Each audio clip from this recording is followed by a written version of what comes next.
মন্ত্রীর কনভয় যাওয়ার পথে নিয়ন্ত্রণ হারিয়ে সড়কের মাঝখানে উল্টে গেল টোটো। তড়িঘড়ি গাড়ি থেকে নেমে উদ্ধার কাজে হাত লাগালেন খোদ মন্ত্রী। ভাইরাল সেই ভিডিও। ঘটনায় আহত টোটো চালক এবং এক মহিলা যাত্রীকে উদ্ধার করে পাঠানো হলো মালদা মেডিকেল কলেজ ও হাসপাতালে। মঙ্গলবার এই ঘটনা ঘিরে চাঞ্চল্য ছড়িয়ে পড়ে মালদার ইংরেজবাজার থানার সাতটারি এলাকায়। জানা গিয়েছে, মোথাবাড়ি থানার বাঙ্গিটোলা এলাকা থেকে একটি টোটোতে করে টোটো চালক সহ দুই যাত্রী অমৃতির দিকে যাচ্ছিলেন। যাওয়ার সাতটারি এলাকায় নিয়ন্ত্রণ হারিয়ে সড়কের মাঝখানে উল্টে যায় টোটোটি।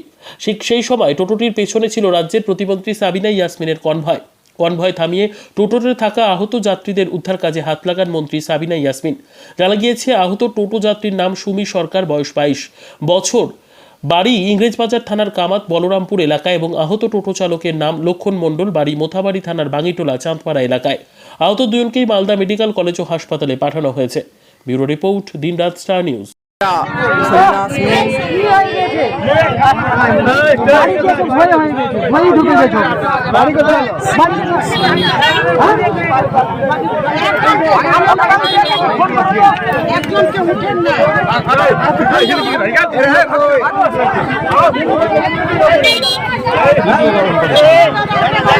আমার বাড়ি এখানে, যাও সঙ্গে যাও।